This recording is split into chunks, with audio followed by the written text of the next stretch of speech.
Assalamualaikum warahmatullahi wabarakatuh. Perkenalkan, nama saya Muhammad Akram Sadik dengan NIM 24OSP060 dari kampus Politeknik Ati Makassar. Pada kesempatan kali ini, saya akan menjelaskan atau mempresentasikan apa itu PLC dan beserta prinsip kerjanya. Video ini dibuat bertujuan untuk menyelesaikan tugas MIT PLC dari dosen Pak Taufik Mukhtar dan tugas final PLC dari Pak Lutfi. Pembahasan utama yang akan dibahas di sini adalah yang pertama, definisi PLC menurut dua ahli, komponen utama PLC, sejarah PLC, dan kelebihan PLC dibandingkan dengan relay. Ada juga klasifikasi PLC dan juga spesifikasi dari merek dan tipe PLC.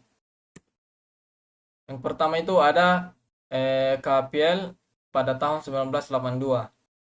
Menurut KPL, seorang pakar di bidang otomasi PLC adalah sistem elektronik yang beroperasi secara digital dan didesain untuk pemakaian di lingkungan industri. Sistem ini menggunakan memori yang dapat diprogram untuk penyimpanan internal instruksi-instruksi yang mengimplementasikan fungsi-fungsi spesifik seperti logika, perwaktuan, pencacahan, dan operasi aritmetika untuk mengontrol mesin atau proses melalui modul-modul I/O digital maupun analog. Sedangkan pada William Bolton pada tahun 2003 menyatakan bahwa PLC pada dasarnya adalah sebuah mikrokomputer yang dirancang khusus untuk aplikasi kontrol industri.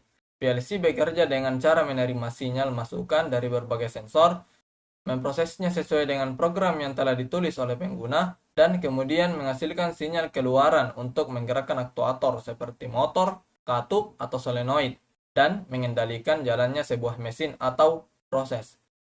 Terdapat juga perbandingan persamaan dan perbedaannya, yaitu ada persamaan, keduanya sepakat bahwa PLC adalah sebuah perangkat elektronik digital yang dapat diprogram dan dirancang khusus untuk mengontrol proses di lingkungan industri.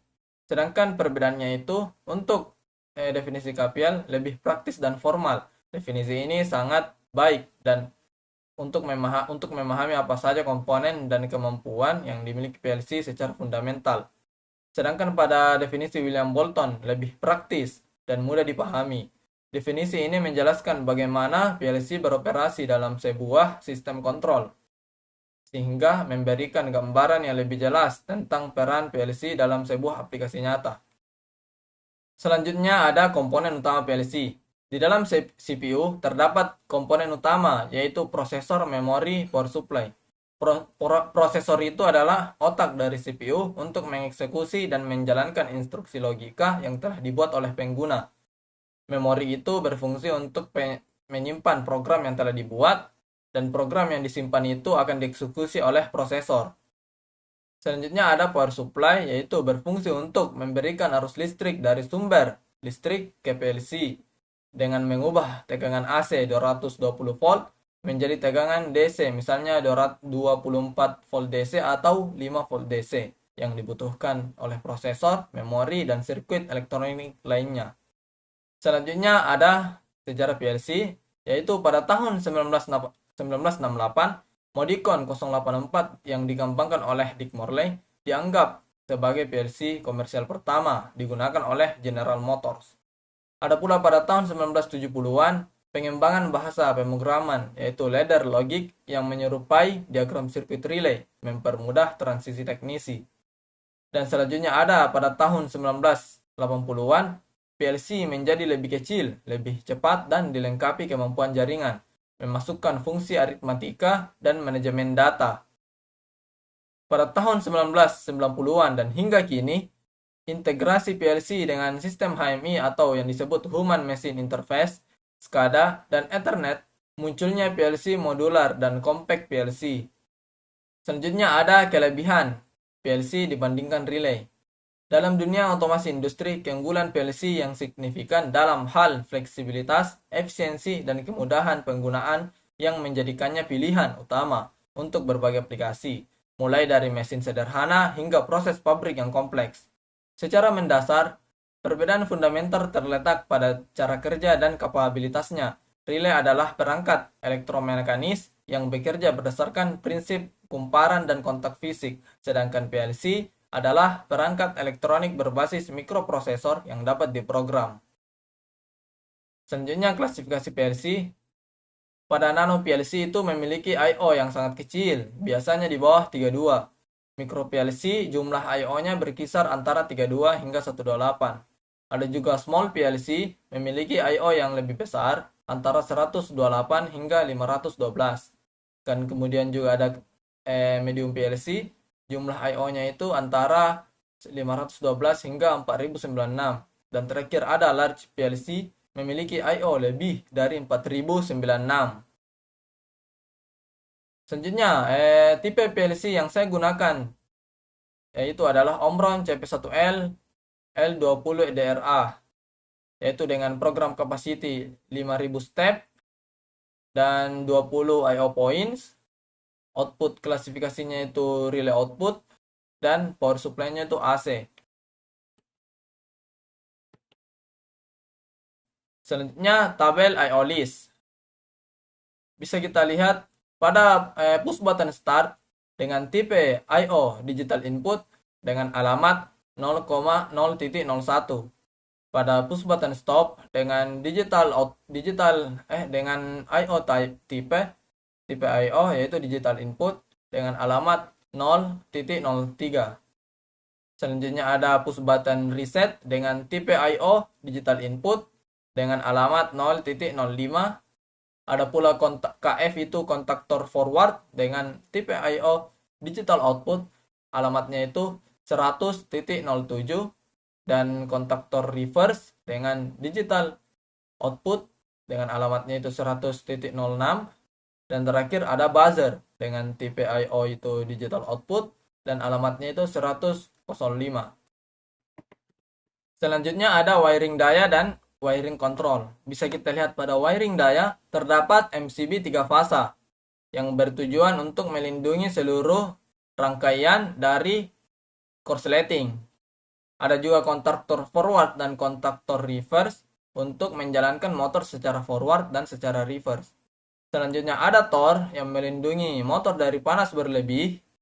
Ada juga motor 3 fasa. Selanjutnya beralih ke wiring control. Ada push button start, push button stop, dan push button reset. Bisa kita lihat pada alamatnya sesuai dengan apa yang kita tuliskan di tabel I/O list tadi. Bisa kita lihat di L1 dan L2 itu terhubung langsung ke sumber listrik yaitu AC 220 volt. Dan pada L1 kita sambungkan ke ini rangkaian sambungannya ini salah, harusnya ini ke COM sini. Karena pada alamat di sini tidak ada yang terhubung. Jadi COM-nya salah tempat, harusnya di sini. Karena pada buzzer dan kontaktor forward dan reverse terhubung di alamat 05, 07, dan 06. Selanjutnya ada wiring diagram ladder. Bisa kita lihat ada kontaktor forward dan kontaktor reverse dan ada 4 timer. Pada saat timer 0 aktif, maka kontaktor forward aktif, yang dimana motor berputar secara forward selama 8 detik. Ketika timer 1 aktif, maka dia akan memberi jeda selama 5 detik sebelum beralih ke kontaktor reverse. Selanjutnya, ketika timer 2 aktif, maka kontaktor reverse aktif, yang dimana motor berputar secara reverse selama 8 detik.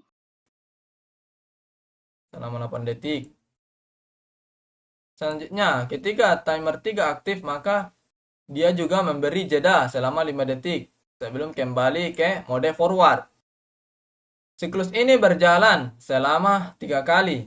Bisa kita lihat pada ladder diagramnya, arus masuk di sini ketika sudah dipencet tombol start, dan selanjutnya beralih ke timer 0 dan beralih lagi ke timer 2, timer 1, dan selanjutnya dari sudah timer 1 beralih lagi ke timer 2. Selanjutnya selesai timer 2, lanjut lagi ke timer 3.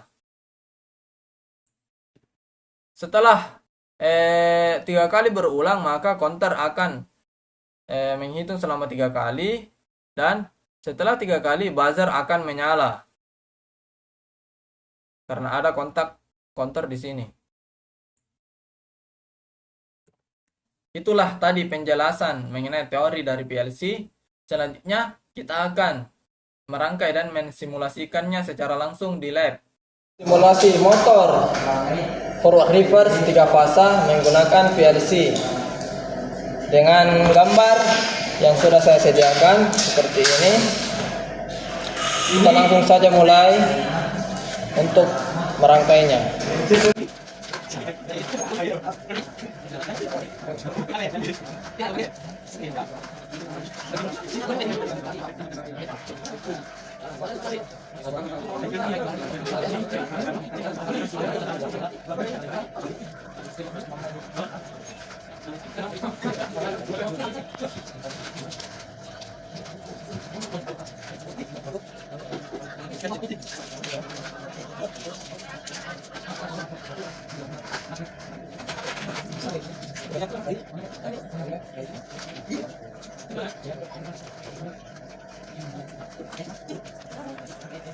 Sekarang kita akan memulai simulasinya. Ketika saya menekan tombol start, motor akan berjalan secara forward selama 8 detik. Dan terjadi jeda selama 5 detik sebelum ke mode reverse. Dan setelah jeda akan berputar secara reverse selama 8 detik. Dan terjadi jeda lagi sebelum kembali ke mode forward. Dan itu akan sistem ini akan berjalan selama 3 kali. Setelah 3 kali, maka buzzer akan menyala.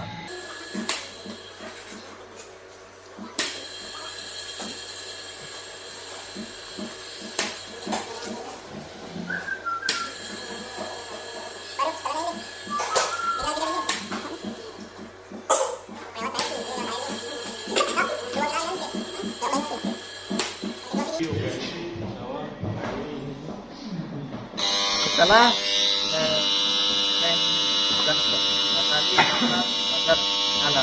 Dan ketika saya menekan tombol reset, maka rangkaian akan kembali seperti semula. Sekian presentasi untuk rangkaian motor 3 fasa forward reverse dengan PLC Omron CP1L. Assalamualaikum warahmatullahi wabarakatuh.